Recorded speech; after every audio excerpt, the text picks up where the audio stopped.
Alright, I was tagged by Deco Juicer to do a silly sex story. It doesn't have to be anything raunchy or gross or anything. It just has to be a story that I was either involved in or at least an eyewitness participant to. So I want to set it up with a shorter story. This just happened 3 weeks ago, maybe. I went to the store. I had a recipe in mind. It was baked salmon with a cucumber dill sauce. It was really, really good. Anyway, I went to the store. I already had the salmon at home, so I just had to get a few of the other ingredients. So I got a cucumber, I needed olive oil, and then as I was walking out of the store, I think to myself, oh, we need condoms. Well, then I realized that if I did all of that, I would be buying a cucumber, olive oil, and condoms. So I just did the cucumber and olive oil and left it at that. This next one, this happened, let's see, this happened last summer. Will and I were camping at Red River Gorge in Kentucky, and this was kind of like our first big trip together, and you know, we had just recently started dating and all of that. So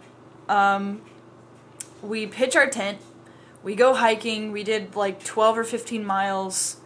It was a really, really nice day. And keep in mind, this is backwoods camping. No toilets, no showers, nothing. So to keep ourselves from getting way too disgusting, and for me getting something like a yeast infection, which is also way too disgusting, we just brought along baby wipes.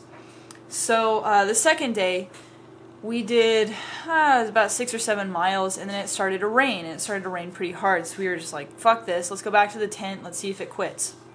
We go back to the tent.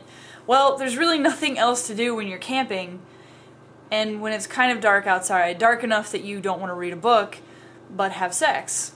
So we start making out, things start getting hot and heavy, and then he says, be right back, I'm going to go to the bathroom, and he takes the baby wipes out with him, because that was kind of our way of keeping each other clean. So he goes out to pee.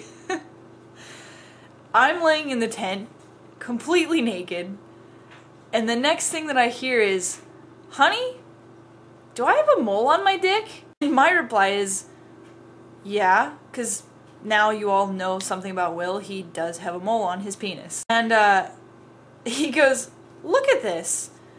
So I unzip the tent flap, and it was like a TV show, because what is in my face but Will's naked torso from hips down?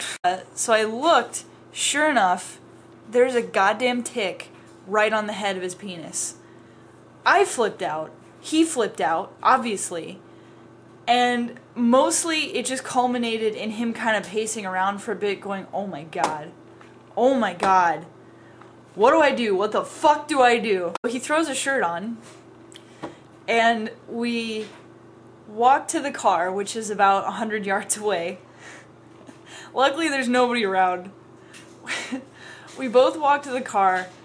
We're like trying to think of what to do. We're looking for the first aid kit. We're looking for the books that we have on first aid. Of course we didn't bring them. Well, I remember from a while ago when my cats had ticks that you shouldn't like squeeze them out. You're supposed to like flick them off with a credit card. And we're especially not taking a lighter to the tip of his cock. So that's kind of all we have at this point, is to just do like the credit card thing. So I keep doing that, and I'm like afraid that I'm hurting him, and then, you know, like we don't know what to do. So he calls his mom, who she works in a nursing field. Like, it's our last resort. He calls his mother, and as he's talking to his mother on the phone, here I am on my knees with a credit card trying to get this thing out. And she says something to him, and he looks down, and he says, well, Cambridge is trying to get it out right now. And his mom just bursts into laughter, and I can hear her over the phone. Eventually, we got it out, and it was fine. Like, it didn't burrow in or anything.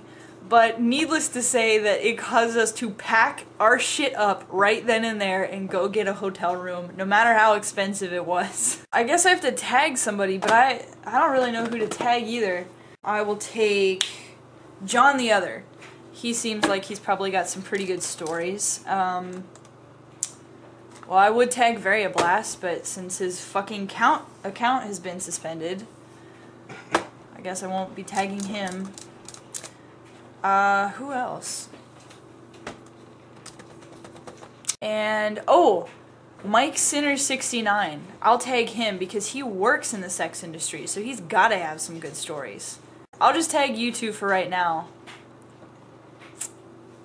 And then anybody else who feels like doing it, feel free. Have fun with it. Remember, the rules are you have to either be a direct participant or an eyewitness, and it doesn't have to be anything gross or raunchy, just a funny little sex story.